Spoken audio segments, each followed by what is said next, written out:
गावदां अखाफोरबायदि नोंनि महरा गोजों हाथरखि बायदि नोंनि मेगना भइस अफ द बड'स बर'नि गेजेराव जे साबसिन जे सिंगार थामहिनबा भइस अफ द बड'स नैबे बिसानि बानजायनाय बे बिसानि बानजायनायाव बिथाङा भइस अफ द बड'स बान्था मोननो हादोंमोन। नंगौ नैबे समाव दङ आङो सिमला केएसि मिउजिक नैबे स्कुलाव आङो बेहाय नोंथांमोननि गेजेराव दिनै आङो जों सावरायनो नागिरदों बिथांनि लाइथुन नार्जारि फंबायजों फंबायानो नैबे भइस अफ द बड'स जे बान्था बे बान्थाखौ मोननो हादोंमोन। गिबि गिबियावनो फंबायखौ कंग्रेचुलेसन होग्रोबाय। दा बेहाय बर' बिसानि जे बानजायनाय बे बिसानि बानजायनाय भइस अफ द बड'स जे बान्थाखौ मोननो हानानै माबायदि मोनदों फंबाय? गिबियावनो आं बयनिफ्रायबो आं खुलुमनायखौ जासिहरनाय जाबाय। दा आङो बान्थाखौ मोननानैथ' जोबोद गोजोननाय मोन्दों। आं माने जिउआव मोनसे आगान बारायनो हादों होननानै आं गावखौनो सानो। गोजोननाय मोन्दों आङो आरो बेयाव आं बयनिबो सापर्टजों देरहानाय जादों आरो रायजोफोरनि सापर्टखौ आङो लुबैबाय थागोन। बिसाया मोनसे बर' सावथुन मुलुगनि मोनसे गिदिर प्लेटफर्म। दा बे प्लेटफर्मनिफ्राय नोंथाङा बे भइस अफ द बड'स बान्था बे बान्थायाव मोननो हादों नोंथाङा। दा बेनि गेजेराव नोंथाङा जे बादायलायनाय बे बादायलायनाया नोंथांनि थाखाय माबायदि जादोंमोन? बादायलायनाय होनोबाथ' जोबोद गिनाय मोनो गोसोफोराबो। माने माबायदि जागोन माबायदि मागोन एसे गिनाय फैयो। जेनेबा प्रग्राम खालामनायफोराव एसे आलादा जायो। दा कम्पिटिटरफोराबो आंनि कम्पिटिटरफोराबो एसे गोरायानो फैदोंमोन। फार्स्ट रानार्सआपआव मोन्दोंमोन गुवाहाटीनि नेहा बर'। ओमफ्राय आरो सेकेन्ड रानार्सआपआव जाहैबाय तनुप्रिया बसुमतारी ना मामोन चिराङाव बेनो मोनदों सेकेन्ड रानार्स। साबैसे बेहाय बादायारिफोरा नोंथांजों बादायदों थामहिनबा नोंथांमोननि बे बिसानि बानजायनायाव जे प्लेटफर्माव बिथांमोना बाहागो लाफैदों? डिस्ट्रिक्ट मोनसेनिफ्राय सासेमोन नालाय गासै 10था डिस्ट्रिक्टनि जानांगौ नामा 10 जनमोन जानांगौ। दा बेनि गेजेराव नोंथांजों कम्पिटिसन थामहिनबा टाफसिन सोर पार्टिसिपेट खालामग्रा जानाय? टाफआथ' माबानाबो गोरामोन एसे तामुलपुर डिस्ट्रिक्टआबो मोजां रोजाबदोंमोन। ओमफ्राय बिदिनो टप 5आव थानाया पर्बत जरानिबो सासे दंमोन फंबाय आकाश मामोनथाय बेनि टाइटेलखौ बावबाय आङो। बिसोरबो मोजां रोजाबदोंमोन। जायखिजाया रोजाबनायाथ' गासिबो मोजां कुवालिटिनि रोजाबगिरियानो फैदोंमोन। दा बिनि गेजेरावनो आं देरहानो हाबाय आरो गोजोननाय मोन्दों आं देरहानानै। फंबायनिफ्राय आं मिथिनो लुबैगोन जे बेहाय नोंथाङा भइस अफ द बड'स दा बेहाय नोंथाङा पार्टिसिपेट खालामनायनि सिगां प्रिपारेसना माबायदि थांदों? प्रिपेरेसनखौ आङो गोबां प्रिपेरेसन खालामनाय जादों। माने गोदान मेथाइखौबो लादों एसामिस हिन्दी गोबां मेथाइखौ आं प्रिपेरेसन खालामनाय जादों। बेहाय आंखौ गोबां सापर्ट खालामदों जोंनिनो मिउजिक स्कुलनि गासैबो लोगोफोर आरो गिबिनिफ्रायनो सापर्ट खालामदों जोंनि प्रिन्सिपाल सार मिउजिक स्कुलनि सानसुमा गयारि सार आरो जोंना गपाल सार आरो उसुरुजिर सार। दा बिसोर गासिबो आंखौ हेफाजाब होदों आरो जोंना फैला साराबो हेफाजाब होदों मेन्देला आबौमोन दाब्ला सार गासिबो आंखौ माने हेफाजाब होदों आरो बिसोरनि गिबिनिफ्रायनो माने स्टार्टिंनिफ्रायनो बा आङो जेब्लानिफ्राय रोजाबनो लादों आङो 2016निफ्राय बे मिउजिक स्कुलाव फैनाय जादोंमोन। बे समनिफ्रायनो आं बिथांमोननिफ्राय फुल सापर्ट मोन्दों आरो आं पेरेन्टसनिफ्रायबो गोबां सापर्ट मोन्दों। जोंहा फादाराबोथ' साख्रि मावा नालाय बिदिनो खामानिफोर मावो बेयाव गोबां उसुबिदाफोर फैयो जेंनाया। ओमफ्राय थेवब्लाबो आंखौ माने मिउजिकनि बेलायाव आंखौ रावबो बादा होआखै माने रोजाबनो थांनोबाथाय थांनो होखायोमोन। खामानि थाबाबो आंखौ खामानिखौ दोनथ'नानैबाबो न'निफ्राय फैनो होयोमोन आरो आंनि आदायाबो आंखौ सापर्ट होदों आइयाबो बाजैयाबो गोबां सापर्ट होदों आरो आं न'निफ्राय गोबां सापर्टखौ मोनदों। दा बेहाय नोंथांनिफ्राय मोनथिनो लुबैगोन जे दुलाराय बर' फरायसा आफादनि जे बानजायनाय देंखो मोसानाय 2-3 जे बादायलायनाय जायो दा बेवहाय प्रिफारेन्स हिसाबै जोहोलाव नीलेश्वरनि जे मोनसे देंखोखौ लानानै बेवहाय मेथाइ रोजाबनाय जायो खननो होनाय जायो। दा बे बिथिङाव नैबे बिसायाव बेफोरबायदि मोनसे आयदाखौ लानानै मेथाइ खननो होनाय जायो नामा? बिसायाव जोंना आगोलथ' बिदि लानाय जायाखैमोन। दा खुगा मेथाइखौ आगोल लायाखैमोन नामाथाय दा एबारनियाव खुगा मेथाइ दंमोन आरो ओमफ्राय नीलेश्वर ब्रह्मनिखौ लानाय जायाखै एबार उनफोराव लागोन नामाथाय दा लानाय जायाखै आरो नीलेश्वर ब्रह्मनि मेथाइआव खिन्थु बिराद टाफ जायो माने बिनि सेम रोजाबनो हायाबाथाय जाजफोरा माने गोजोना माने एसे मडार्न थांनो नागिरो नालाय जोंना बांसिन जों मडार्न रोजाबो नालाय बिनि थाखायनो नीलेश्वर ब्रह्मखौ बांसिन गोसो होनांगौ जायो आरो बेनो हाइस्ट टाफ आंनि थाखायबो आरो गासिनि थाखायबो बेनो टाफसिन जायो।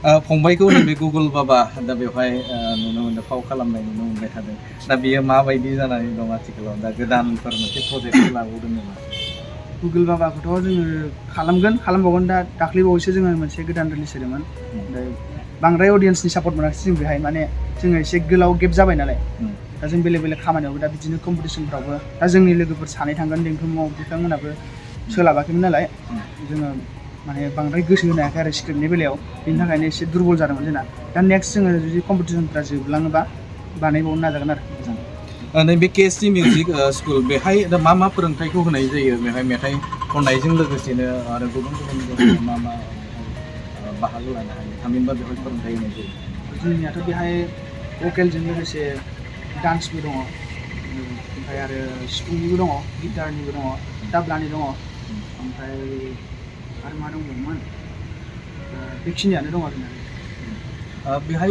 नैबे सिमला एरियानिल' सुबुंफोरा बेहाय लायो ना गुबुन गुबुन जायगानिफ्राय बेहाय फैनानै बे क्लासखौ लाफैनो हायो ओरैनोथ' जोंनि लकेलनियानो बांसिन दङ मिनिमाम जोंना 400 स्टुडेन्टसफोर दं नामाथाय ओमफ्राय गोजाननिफ्रायथ' बांद्राय फैया माने गावबागाव जायगा माने स्कुलसफोर दं नालाय ओमफ्राय बेखिनियानो ओमफ्राय जोंनिया बेहाय गासिबो जोंनि मिउजिक टिचार सारमोना गासिबो स्कुल टिचार गोजा माने गावबागाव पार्सनेल आरो स्कुल टिचार गोजा ओमफ्राय बेहाय जोङो सारमोननिफ्राय फ्रिखौनो होनांगोन माने फ्रि मोनजोबो जों माने सबखौबो माने फोरोंनायाव फ्रि मोनजोबो आरो आं जेब्ला 2016निफ्राय जइन जादोंमोन बे समनिफ्रायनो माने सारमोना जेबो बेथन लायालासिनो फोरोंगासिनो दं आरो माने बेखिनिया जोंनि थाखाय गोबां माने गोग्गाथाव माने सारमोननि थाखाय दा जों सारमोनखौ लानानै गोबां गोग्गायो माने सारमोना जेबो गावसोर फोरोंनायनि माखासे फिस लाया माने माथ्र फर्म फिलआपनि थाखायल' सारमोना फिस लायो बेखिनियानो ओमफ्राय दा जोंबो सारमोनखौ जेसेबां हायो हेल्प होबाय दङ जों माने कमप्लिट जाबाय नालाय जोंना ओमफ्राय जोङो माने उन्दै गथ'फोरखौ फोरोंनो लायो आरो दा बिसाया मोनसे गेदेर प्लेटफर्म बर'नि सावथुन मुलुगनि बे प्लेटफर्माव नोंथाङा बाहागो लानानै नैबे भइस अफ बड'सखौ नोंथाङा मोननो हाबाय दा बेनिफ्राय बेहाय बिसायाव बाहागो लानानै बा बेनि सोद्रोमा हिसाबै जाफुंनानै गोसोखौ माबायदि बुंनांगोन आंथ' गोजोननायानो बिराद आं माने लाख'नो हायाखै माने बिराद मोजां मोनदों आं माने आं बेफोरबायदि गिदिर प्लेटफर्माव माने देरहाफेराखैमोन आं आरो उन्दैनिफ्रायनो जेनेबा स्कुल लाइफनिफ्रायनो आं जेबो बेलायाव माने खेलानि बेलायावबो जेबो बान्था मोनफेराखैमोन खन्थाइ आवरायनायनि बेलायाव बान्था मोनफेराखै आं माने मेथाइ रोजाबनायावल' माने मोनफेरदों आरो आं आगोलनिफ्रायनो मोन्दों मेथाइ रोजाबनायावनो आं ओमफ्राय बेखौनो आं चुज खालामदों जे आं मेथाइ रोजाबनायाव एसेबाबो दावगानो हागोन होननानै आं बेखौनो चुज खालामदों आरो बिसायाव हाबनो बिदि आङो देरहानो मोननानै गावखौनो माने एसे प्राउड फिल खालामदों आरो फंबायनिफ्राय आं मोनथिनो लुबैगोन जे नैबे बिसायाव बाहागो लानानै दा बेहाय मेथाइ खननाय नोंथाङा पार्टिसिपेट खालामनायाव माबे मेथाइखौ खनदोंमोन आरो बेनिनो जायखिजाया मेथाइ आं गिबियावनो अडिसनाव गावदां अखाफोर रोजाबदोंमोन गावदां अखाफोर बिग्राय सारनि बेखौ रोजाबदों ओमफ्राय उनाव खुगा मेथाइ रोजाबदों आङो ओइ बिहामजो दावस्रि देलाय होननाय ओमफ्राय हिन्दीयाव आङो हिन्दी नङाबा एसामिस रोजाबनो होदोंमोन आरो ओमफ्राय आं हिन्दी चुज खालामनानै रोजाबबाय नफरत की दुनियाखौ रोजाबदों आं हाथि मेरा साथिनि ओमफ्राय लास्टआव माने गाव मोजां मोननाय मेथाइ रोजाबनो होदों आंखौ बर'नि जायखिया आरो बर' नङाबा हिन्दी जायखिया ओमफ्राय आं बर'खौ चुज खालामनानै मा सिमांखौ रोजाबनाय जादों आरो दा आङो होमबा अडिसनाव रोजाबनायखौनो एसे ओरैनो बोना होनो गावदां अखाफोर बायदि नोंनि महरा गोजों हाथरखि बायदि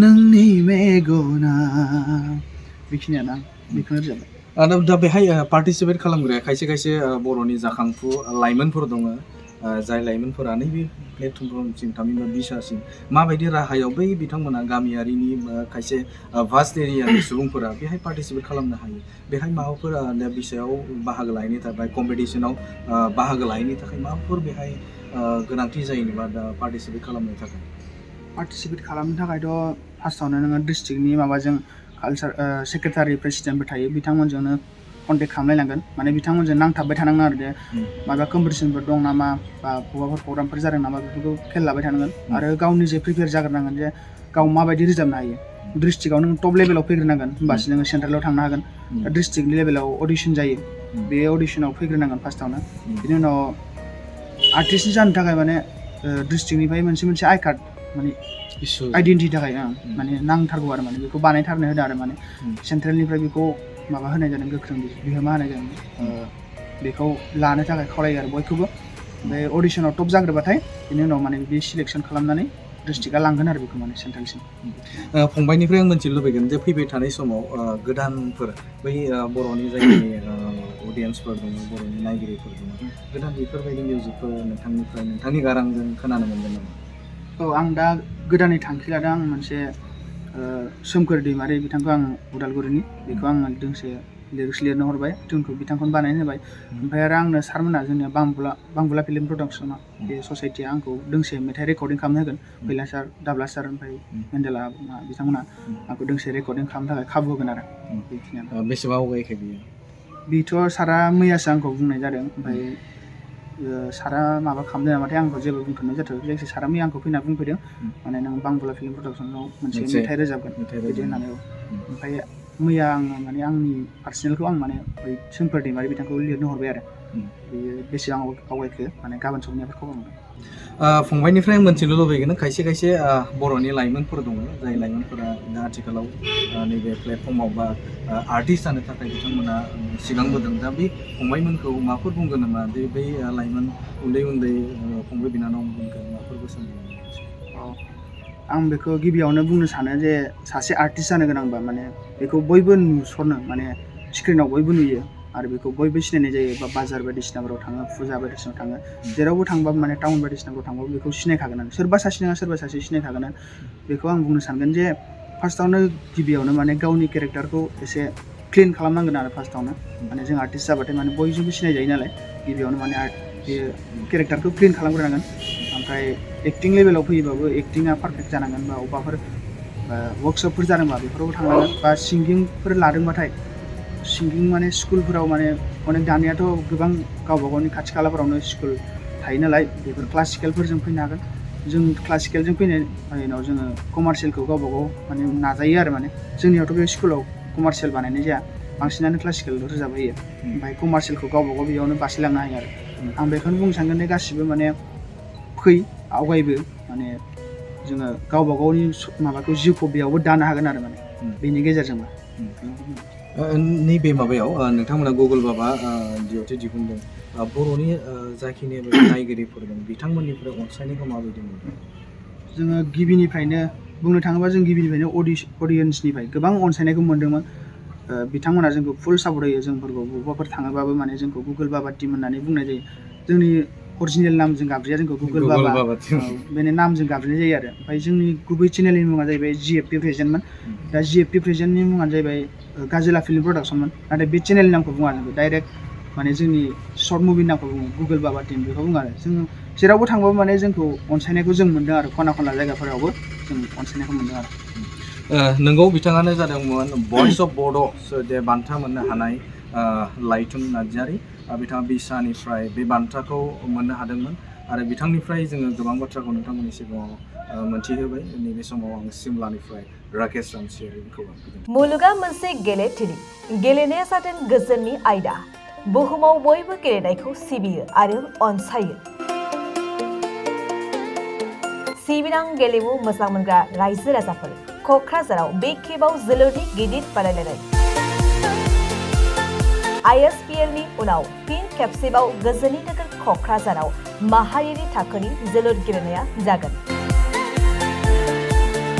अल India Football Federation, Assam football association आरो बिटिआर सरकारा जथायै बानजायनायाव 28 डिसेम्बरनिफ्राय 5 जानुवारिसिम बिटिआरनि बिखा क'क्राझाराव 76थि नेशनेल फुटबल चेम्पियनशिप फर हिर' सन्तोष ट्रफि 2022-23 ग्रुप 3नि गेलेनायखौ खुंफुंगोन। क'क्राझाराव थानाय साई आरो KDSA फोथारावनो बे गेलेनायखौ नुथारगोन। बे गेलेनायाव गुबुन गुबुन रायजोनि मोनद' गोहोगोरा जोलुर गेलेगिरि हानजाफोरनि गेलेनायखौ नुनो मोनगोन। फारियै आसाम, अरुणाचल प्रदेश, नागालेण्ड, गवा, तामिलनाडु आरो उत्तर प्रदेश रायजोनि जोलुर गेलेगिरि हानजाफोरनि गेलेनायखौ नुनो मोनगोन। बे जोलुर गेलेनायखौ नायनो मोजां मोनग्रा गासै गोसो गुदुंफोरा क'क्राझार सहरनि साखाथियाव थानाय साई स्टेडियाम आरो KDSAनि फोथाराव फैनानै होखानाय सम बायदियै गेलेनायखौ नायनो हागोन।